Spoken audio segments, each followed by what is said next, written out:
여러분 안녕하십니까? 오늘은 성경 말씀 사사기 16장 15절부터 31절 말씀입니다. 이제 좀 길었던 삼손의 기사가 끝나는 장면입니다. 삼손의 삶은 비교적 좀 단순하게 표현이 되어 있지만 내용을 하나하나 좀 뜯어보고 이제 마지막까지 와서 이렇게 살펴보면, 마지막까지 온 국면에서 한번 생각해 보면 그렇게 단순하지만은 않은 그런 사람인 것 같습니다. 우선은 이 삼손이라는 사람은 매우 애정이 가는 그런 인물이었습니다. 사람이 매우 소박한 사람이었고요.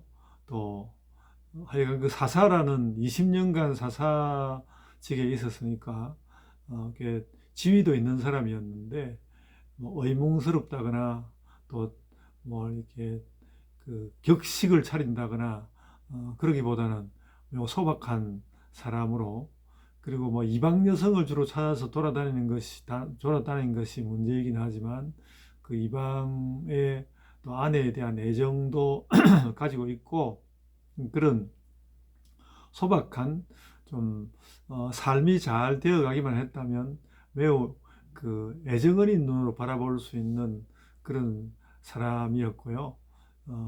그러나 이제 끝내 자신의 그러한 삶에서 주로 이제 여성과 관련해서 부패한 사사로서 걸어가기에는, 또 이스라엘 구별된 백성으로 살아가기에는 좀 문제가 있는 이런 삶을 살았던 사람이고요.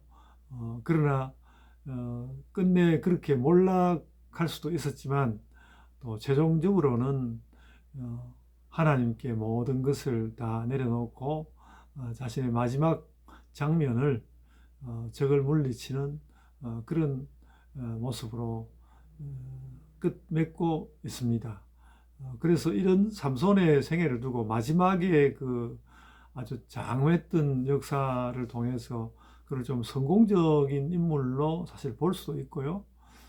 그리고 인생이 이렇게 몰락해 온 것을 생각하면 눈이 빠져서 눈이 뽑힘을 받아서 이방인들의 앞에서 이방인들 앞에서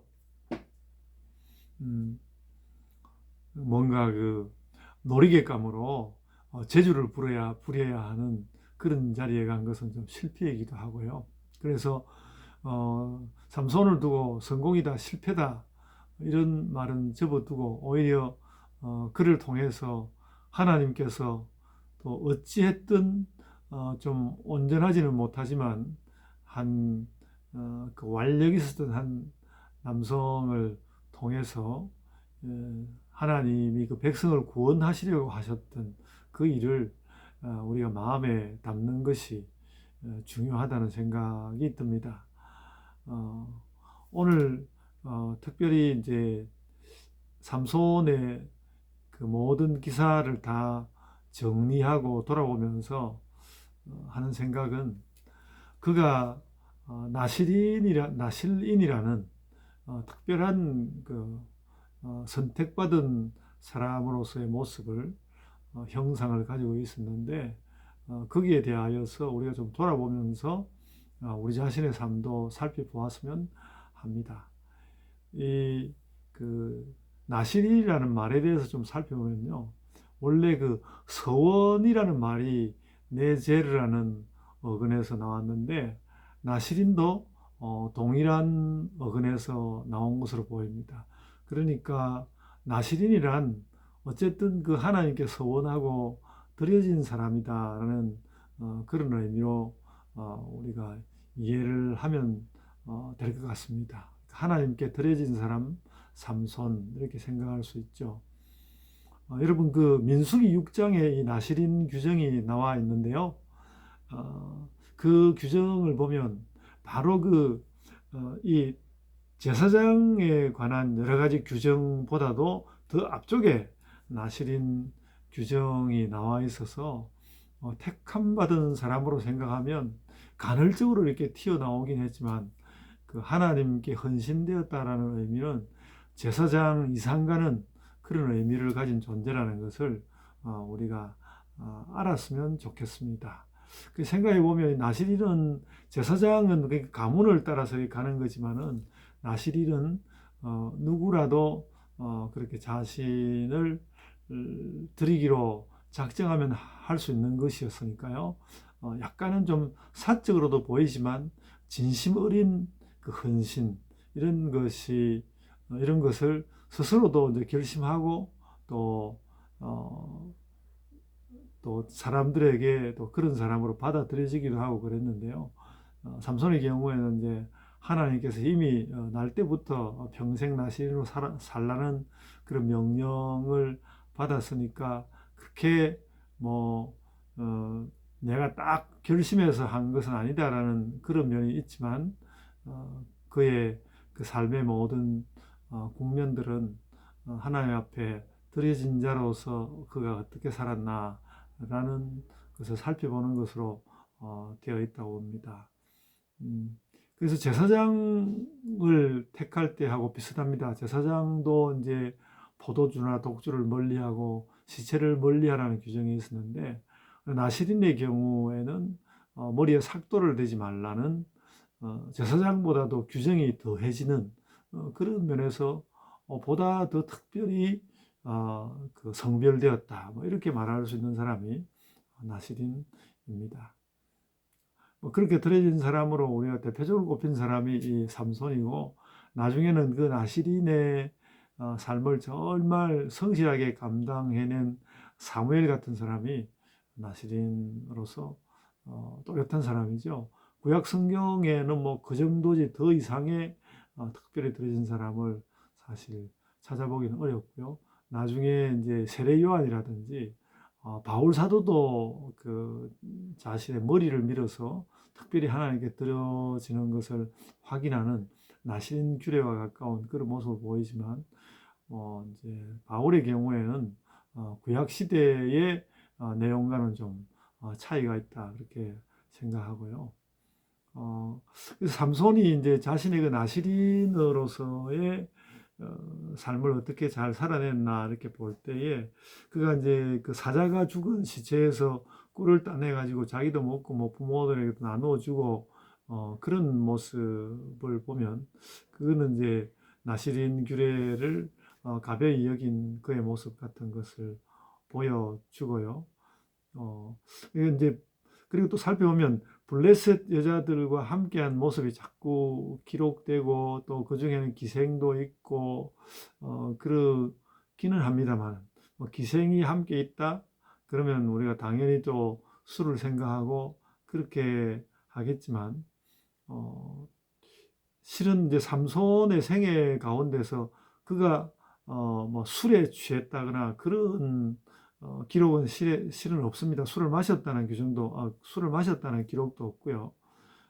그래서 마지막에 이제 들릴라의 그 관계에 빠졌을 때도 오늘 본문 16장 19절에 보면 그 들릴라가 자신의 무릎을 베게 해서 이제 잠들게는 했지만은 여전히 거기에도 술을 마셨다는 음주했다는 기록은 없습니다.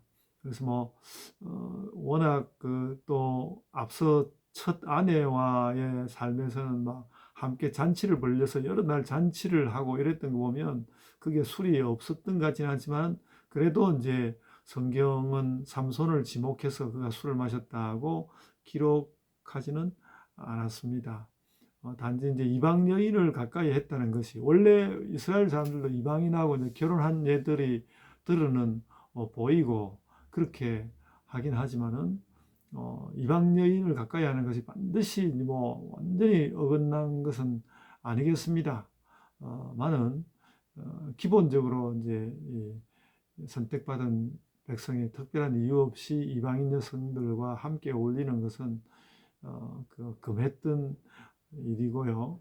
이방 여인을 가까이 했다는 그런 면은 나시린 규정하고는 좀 별개로 그가 선택받은 백성으로서 또 특별한 사람으로서의 자신의 삶을 잘 만들어가야 하겠다는 그런 노력은 하지 못했던, 좀 부주의했던, 그러면은 인정할 수밖에 없는 것 같습니다. 그러니까 우리가 삼손을 볼 때 그가 너무 그냥 완전히 방탕한 사람으로 보아서도 안 되겠고, 또 한편으로는 그렇다고 해서 다 용서할 만한 그런 삶은 아니었다. 어찌 생각해 보면요, 사실 삼손은 보통 사람이었던 것이죠. 그가 감당해야 했던 사사라든지 나신이라든지 이런 어떤 일들의 무게가 그게 좀 무겁긴 했지만, 사람으로 보면 보통 사람이고, 또 어떤 부분은 좋고 어떤 부분은 나쁘고 그랬던 사람이라고 생각이 됩니다.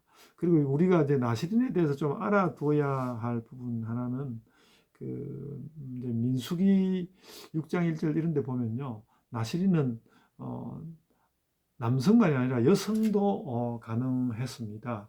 그래서 어떤 이런 나시린 규정 이런 것을 볼 때 구약 성경이 알려진 대로 굉장히 이제 성차별적인 기록이 많다고 보는데, 의외로 그렇게 성차별적이지 않고요. 제사장도 혼인을 했고, 또 나시린인 뭐 사무엘도 마찬가지지만은 삼손도 또 이방인 여성이긴 하지만 혼인을 했고요.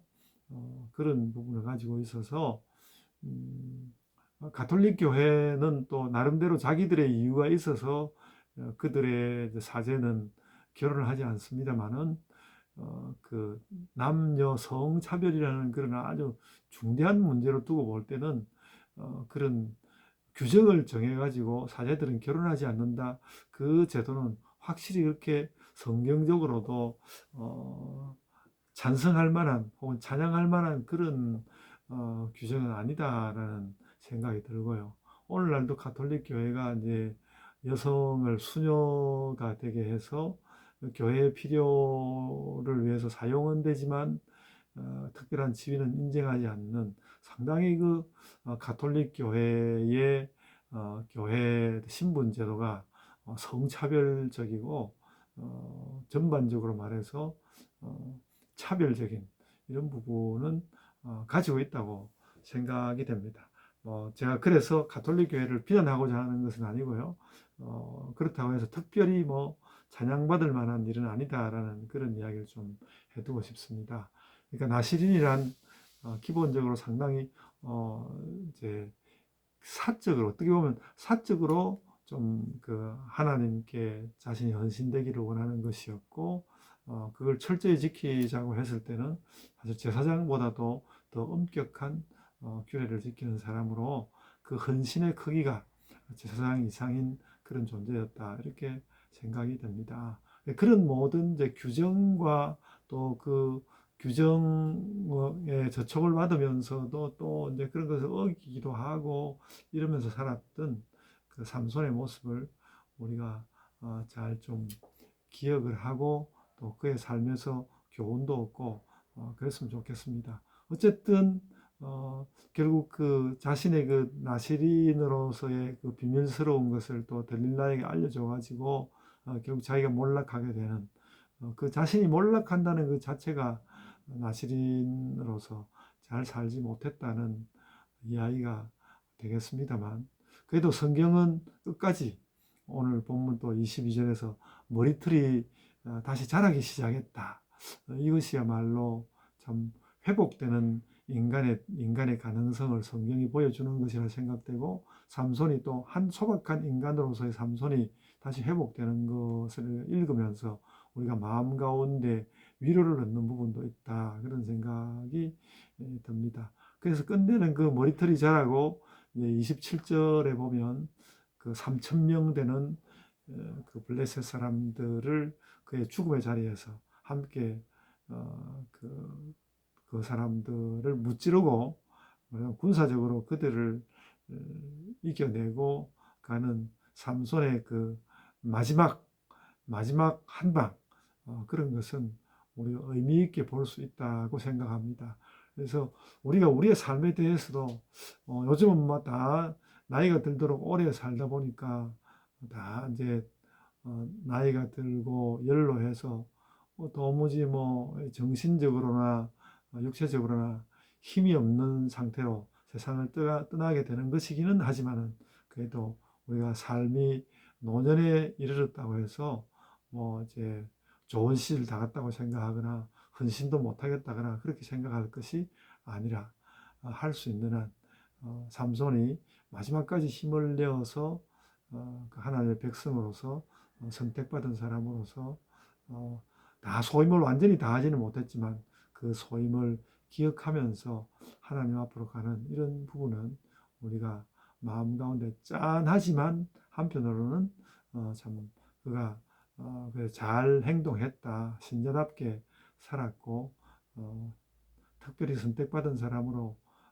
마음만은 끝내는, 하나님 앞에서 되돌려놓는 그런 모습을 보고, 우리도 뭐 우리가 삼손처럼 이렇게 부패한 또 그런 부분은 없을지라도, 우리도 삶에서 또 잘못한 부분도 많고, 또 사느라고 살았는데 실패한 것 같은 그런 모습도 많지만, 되돌려 놓을 수 있다. 그리고 하나님 앞에 제대로 헌신하는 것, 작든 크든 그렇게 하는 것이 되돌려 놓는 삶이다. 이런 것들도 기억했으면 좋겠습니다.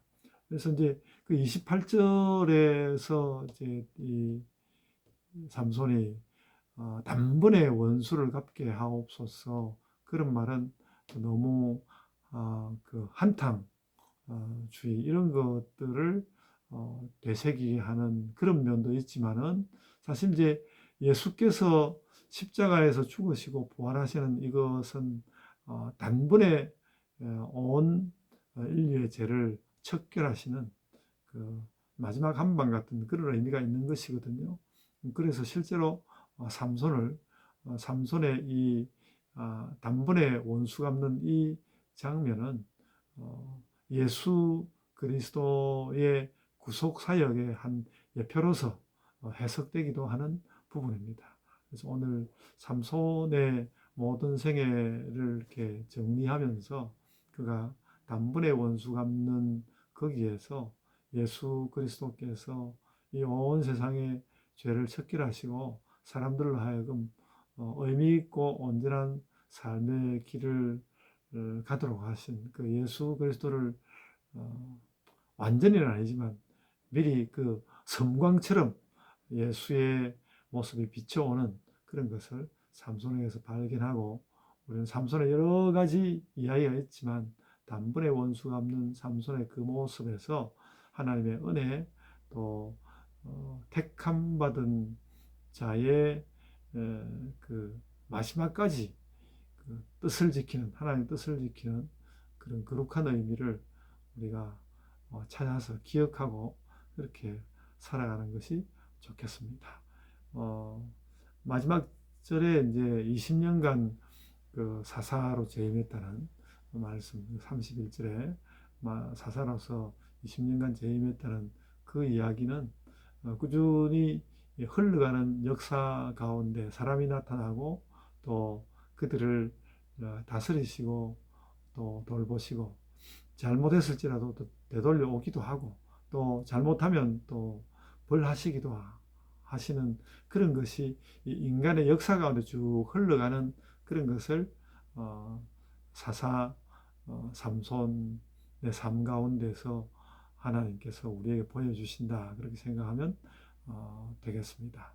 삼손이 마지막 그 원수 갚는 단번에 원수를 갚게 하옵소서, 그 말을 예수 그리스도의 구속사역과 함께 기억하는 것으로 삼손의 말씀을 마쳤으면 합니다. 우리가 하나님의 은혜 가운데서 마지막까지 끝까지 신자의 삶을 잘 살아가기를 소원합니다. 제가 기도하겠습니다. 은혜가 풍성하신 아버지 하나님, 저희를 돌아보아 주옵소서. 저희의 초장의 삶이나 또 살아가는 과정이나 또 마지막까지 모든 것이 주님의 은혜 가운데 잘 되기를 원하지만, 그렇지 못한 부분을 아버지 하나님께서 긍휼히 여겨 주옵소서. 그리고 저희가 저희의 남은 삶 가운데서 또 오늘날을 살아가는 삶 가운데서 정말 단번에 원수 갚는 것 같은 그런 일도 이루기도 하면서 예수 그리스도를 닮은 자로서 이 땅을 살게 하여 주옵소서. 삼손의 그 모습 가운데서 예수 그리스도가 비쳐나오는 그 경건과 거룩의 인상을 더 깊이 가지며 살게 하여 주옵소서. 감사하옵고 예수님 이름으로 기도드리옵나이다. 아멘. 하늘에 계신 우리 아버지여, 이름이 거룩히 여김을 받으시오며 나라가 임하옵시며 뜻이 하늘에서 이룬 것 같이 땅에서도 이루어지이다. 오늘날 우리에게 일용할 양식을 주옵시고 우리가 우리에게 죄 지은 자를 사하여 준 것 같이 우리 죄를 사하여 주옵시고 우리를 시험에 들게 하지 마옵시고 다만 악에서 구하옵소서. 나라와 권세와 영광이 아버지께 영원히 있사옵나이다. 아멘. 오늘은 특별히 나신이라는 말을 정리하려고 하다 보니까 너무 새벽 기도가 너무 설교가 너무 길어졌습니다. 그래도 의미 있게 잘 기억하시고 우리도 헌신된 자로서 살기 원하고 오늘도 헌신된 자의 기도, 헌신된 자의 삶을 살아갑시다. 감사합니다. 이제 각자의 기도로 기도하시겠습니다.